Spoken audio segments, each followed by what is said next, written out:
அனைவருக்கும் காலை வணக்கம். வகுப்பு 4 பாடம் தமிழ் 2ஆம் பருவம். இன்றைய நம் பாடப்பகுதியின் தலைப்பு எண் 5 பனிமலை பயணம். தேதி 9/11/2020. நாள் திங்கள்கிழமை. வாருங்கள் பாடப்பகுதிக்குள் செல்வோம். அடர்ந்த காடு. காடு எப்படி இருக்கும்?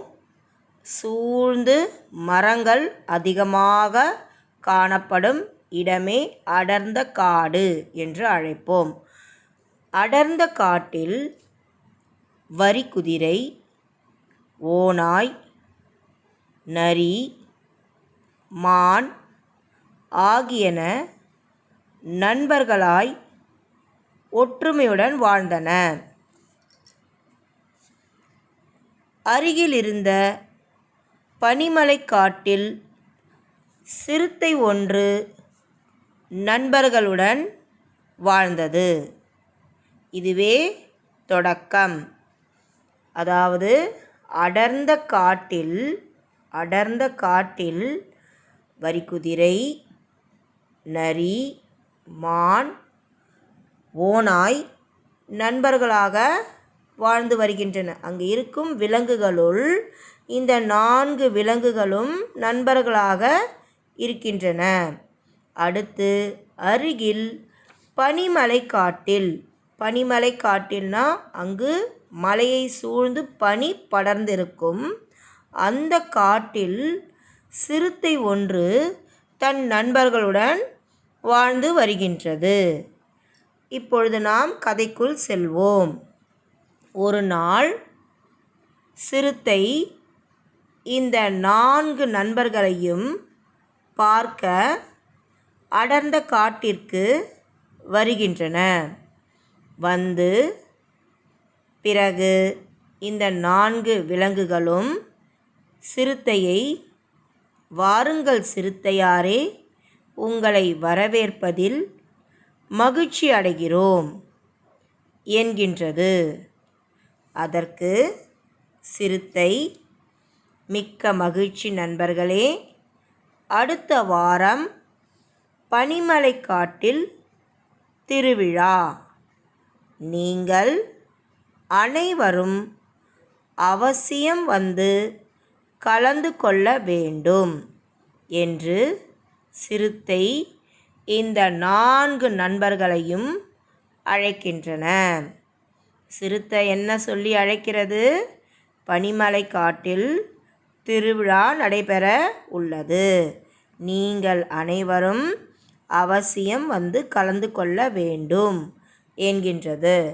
அதற்கு இந்த 4 விலங்குகளும் நாங்கள் அவசியம் வருகிறோம் என்றது. அதற்கு சிறுத்தை, நன்றி நண்பர்களே என்று கூறிவிட்டு புறப்பட்டது. பிறகு மறுநாள் அனைவரும் ஒரு படகில் புறப்பட்டனர். ஏலேலோ ஐலசா என்று பாடலை பாடி புறப்பட்டன. திடீரென்று ஆற்றில் நீரின் வேகம் அதிகரித்தது. படகு ஒரு பக்கமாய் சாய்கிறது. இந்த விலங்குகள் அனைத்தும் பனிமலை காட்டில் நடைபெறவிருக்கும் திருவிழாவிற்கு படகில் மறுகரை செல்வதற்கு பயணம் செய்கின்றது. ஏலேலோ என்று பாடிக்கொண்டே பயணம் செய்கின்றது. அப்பொழுது திடீரென்று ஆற்றில் நீரின் வேகம், நீரினுடைய வேகம் என்ன ஆகுதாம்? அதிகரிக்கிறதாம். அதிகரித்து படகு ஒரு பக்கமாய் சாய்கிறது. அப்பொழுது இந்த விலங்குகள், ஐயோ படகு சாய்கிறதே, என்னவாயிற்று என்கிறது ஓநாய். அப்பொழுது முதலை ஒன்று, டேய் பசங்களா, எங்கே போறீங்க அப்படின்னு சொல்லி கேட்குது. அவர்களை ஒரு முதலை பார்த்துவிட்டு, டேய் பசங்களா, எங்கே போறீங்க என்று கேட்கிறது. கேட்டுவிட்டு, என் முதுகில் ஏறிக்கொள்ளுங்கள், உங்களை கரையில் விடுகிறேன். என்ன சொல்லுது முதலை? அவர்களை காப்பாற்றி கரையில் சேர்ப்பதாக கூறுகின்றது. ஐயா முதலையாரே, உங்கள் எண்ணம் எனக்கு தெரியும். முதுகில் ஏற்றி எங்களை சாப்பிட நினைக்கிறீர்கள் என்றது நரி. கவனமாக கேளுங்கள். இப்படிதான் ஒரு முதலை கடந்த வாரம் எங்களை போன்ற விலங்குகளை அடித்து சாப்பிட்டது. அதற்கு முதலை என்ன சொல்லுது? அப்புறம் என்னவாயிற்று அப்படின்னு சொல்லி கேட்குது. அதாவது இந்த விலங்குகள்லாம் பனிமலை காட்டில் திருவிழாவிற்கு படகில் மறுகரைக்கு செல்வதற்கு பயணம் செய்கின்றது. பயணம் செய்யும் பொழுது திடீரென்று படகு நீரின் வேகம் அதிகரித்து ஒரு பக்கமாய் சாய்கிறது. அப்பொழுது இதனை பார்த்த முதலை ஒன்று, என் முதுகில் ஏறிக்கொள்ளுங்கள், உங்களை கரையில் விடுகிறேன் என்று அவர்களை பேசி ஏமாற்றி சாப்பிடுவதற்கு பார்க்கின்றது. ஏன்னா அது என்ன மனசில் நினைக்குது? ஆகா, இன்னைக்கு நல்ல விருந்து, இன்றைக்கு ஒரு பிடி பிடிச்சிட வேண்டியதுதான் அப்படின்னு சொல்லிட்டு யோசனை செய்து பேசுகிறது. அப்பொழுது நரி என்ன சொல்லுது? முதலையாரே, உங்கள் எண்ணம் எனக்கு தெரியும். முதுகில் ஏற்றி எங்களை சாப்பிட நினைக்கிறீங்க அப்படின்னு சொல்லிட்டு நரி சொல்லுது. சொல்லிட்டு கவனமாக கேளுங்கள். இப்படிதான் ஒரு முதலை கடந்த வாரம் எங்களை போன்ற விலங்குகளை அடித்து சாப்பிட்டது. என்ன சொல்லுது முதலைக்கு நரி?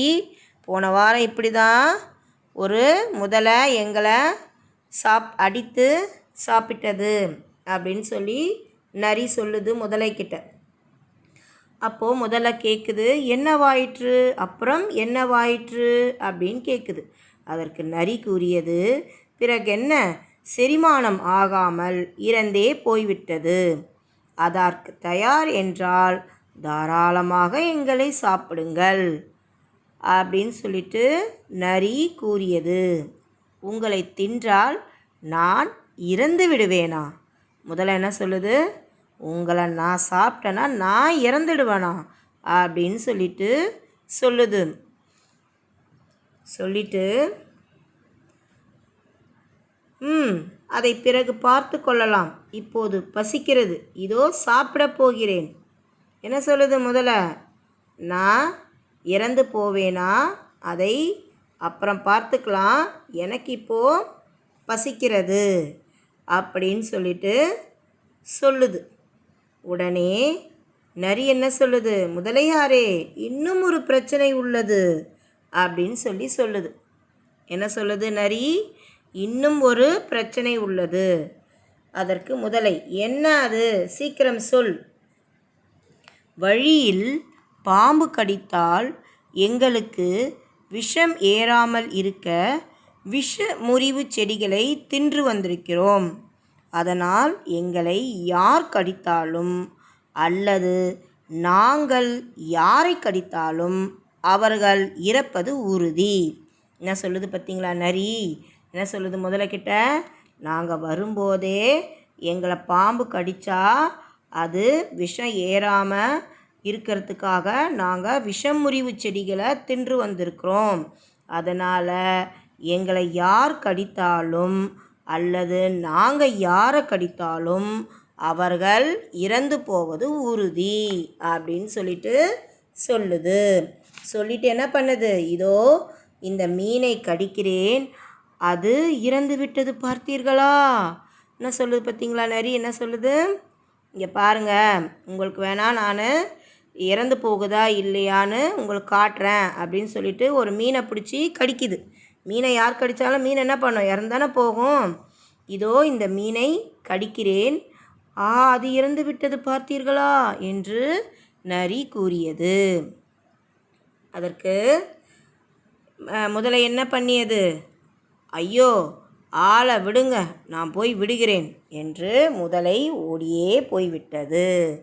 மற்றும் பிற விலங்குகள் எல்லாம் அப்படி ஓடு, நரியாரே, உங்கள் தந்திரத்தால் எங்களை காப்பாற்றினீர் என்று பிற விலங்குகள் கூறியது. ஆற்றில் நீரின் வேகம் குறைந்ததால் பனிமலை பயணம் தொடர்ந்தது. பிறகு என்ன ஆயிற்று? ஆற்றில் நீரின் வேகம் குறைந்தது. பனிமலைக்கு செல்வதற்கான பயணம் தொடர்ந்தது. விலங்குகள் அனைத்தும் படகில் மறுகரைக்கு செல்வதற்கு ஏலேலோ ஐலசா ஏலேலோ ஐலசா என்ற பாடலை பாடிக்கொண்டே மீண்டும் பயணம் தொடர்ந்தது.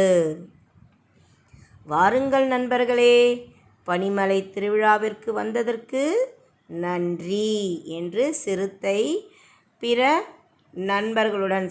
நண்பர்களுடன் இந்த விலங்குகளை வரவேற்றது. நீங்கள் இந்த பனிமலை திருவிழாவிற்கு வருகை தந்ததற்கு நன்றி என்று வரவேற்றது. நரியின் புத்தி கூர்மையால் பாராட்டி அனைத்து விலங்குகளும் விருந்துண்டு மகிழ்ந்தன. பார்த்தீங்களா? நரியினுடைய புத்தி கூர்மையால் பிற விலங்குகளெல்லாம் காப்பாற்றப்பட்டு சிறுத்தை பனிமலை திருவிழாவிற்கு அழைத்ததற்கு தவறாமல் வந்து கலந்து கொண்டு பிற விலங்குகளும் விருந்துண்டு மகிழ்ந்தன. எதனால்? நரியினுடைய புத்தி கூர்மையால். நரி புத்தி கூர்மையால் செயல்படலைன்னா என்ன ஆயிட்டிருக்கும்? முதலைக்கு எல்லா விலங்குகளும் இரையாகி விட்டிருக்கும். ஆகவே மாணவர்களே, நீங்களும் எந்த சூழ்நிலையிலும் நாம் புத்தி கூர்மையுடன் செயல்பட வேண்டும். அதற்கு நாம் புத்தியாக நடக்கணும்னா நம்ம என்ன பண்ணணும்? எது நன்மை எது தீமை என்று அறிந்து செயல்பட வேண்டும். ஆம், நாம் நன்னறி மனப்பாட பாடலில் கூட என்ன கற்றுக்கிட்டோம்? ஒழுக்க நெறிகளை கற்றுக்கொண்டோமா? அதை போல நாமும் ஒழுக்கமாக இருந்து கல்வியை நாம் கற்றுக்கொண்டோம் என்றால் நமக்கு எல்லா புத்தி கூர்மைகளும் நம்மை தேடி வரும். இதுவே இந்த பனிமலை காட்டின் கதை. நன்றி.